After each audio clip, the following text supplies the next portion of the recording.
देखिए एक ही वक्त में सब कुछ चल रहा होता है, एक ही वक्त में सिफारिशें भी चल रही होती हैं, एक ही वक्त में जो सा है वो पैसे भी चल रहे होते हैं, रिश्वत भी चल रही होती है, एक ही वक्त में टैलेंटेड लोग जॉब्स पे भी लगे होते हैं। हमें ये जिंदगी में फैसला करना होता है कि हमें ट्रैक कौन सा लेना।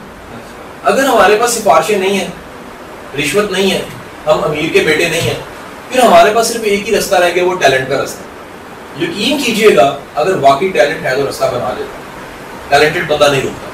प्रॉब्लम क्या होती है कि वो लोग सबसे ज्यादा मसले में कौन से लोग हैं, मेरा ख्याल है ना तो सिफारिश वाला है, ना रिश्वत वाला है, ना टैलेंटेड है। मसले में वो है जो टैलेंटेड नहीं है, ना उसके पास रिश्वत है और ना उसके पास सिफारिश है, वो मसले में होता है। इस एतबार से क्योंकि उसके पास होता कुछ नहीं है, डिग्री होती है, सिर्फ नाम की डिग्री होती है।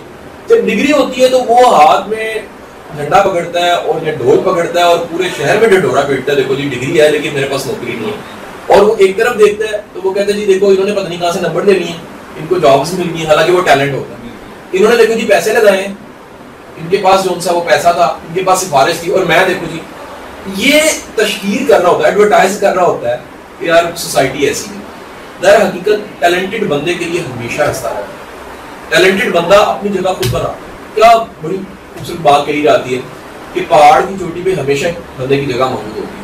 तो आपने फैसला करना होता है कि उस जगह को अगर आपने लेना है तो फिर आप किन हालात में है, कुछ भी है, आप पहुंच जाते हैं। एक बात बता दूं, एक्चुअल प्रोग्रेस जो सी है, शायद जॉब्स तो मिल जाती है, एक्चुअल प्रोग्रेस, असल तरक्की और असल जाइंट्स जो से हैं वो टैलेंटेड लोग होते हैं। सिफारिश वाला नौकरी ले सकता है, रिश्वत वाला नौकरी ले सकता है, लेकिन बहुत तरक्की नहीं कर सकता।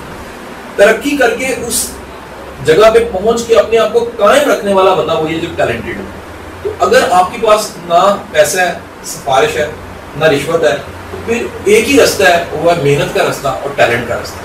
तो टैलेंट का रास्ता शुरू यहाँ से होता है कि वो चीजें जो आप में वो क्वालिटीज नहीं है और मार्केट में उनकी डिमांड है, अपने अंदर पैदा करें। अगर पैदा करेंगे तो यकीन कीजिएगा आपको हाथों हाथ लेने के लिए लोग तैयार हो जाएंगे। मैं नहीं मानता, मैं आईटी के एक्सपर्ट से डिस्कस करता हूँ, वो कहते हैं आईटी की डिग्रियों वाले बड़े मिलते हैं लेकिन आईटी का एक्सपर्ट हमें कम मिलता है। मैं नहीं मानता, इंजीनियर्स कहते हैं जी हमें नौकरी नहीं मिलती, जो इंजीनियरिंग की जॉब्स देने वाले लोग हैं वो कहते हैं हमें टैलेंटेड इंजीनियर नहीं मिलता। मैं नहीं मानता, लोग कहते हैं जी अकाउंट्स के काम में जॉब्स नहीं है, बेशुमार ऐसी फॉर्म्स है, वो कहते हैं हमें अच्छा अकाउंटेंट नहीं मिलता। तो ये हमेशा टैलेंटेड बंदे की कदर होती है, टैलेंटेड बंदा अपनी जगह बना लेता है और टैलेंटेड बंदा ही ग्रो करता है। जब रास्ता भी टैलेंट से बन रहा हो फिर टैलेंटेड होने में हर्जी क्या? मतलब मार्केट में जॉब अवेलेबल है, मार्केट जो है उधर गैप है, मगर उसको टैलेंट से फिल करना है। देखिए हालात टाइट हो सकते हैं, हालात बेहतर हो सकते हैं, लेकिन ये नहीं हो सकता कि टैलेंट की कदर ना हो। दुनिया में कोई और ऐसा नहीं आया जिसमें टैलेंटेड बंदे ने अपनी जगह ना बनाई। अगर आप टैलेंटेड हैं तो अपनी जगह बना लेनी है, ये देर बदेर बना लेनी है। ये कंफर्म है, मुमकिन है 2 दिन लेट हो जाए, लेकिन ये मुमकिन नहीं है कि आप पहुंचे ना, पहुंच जाए।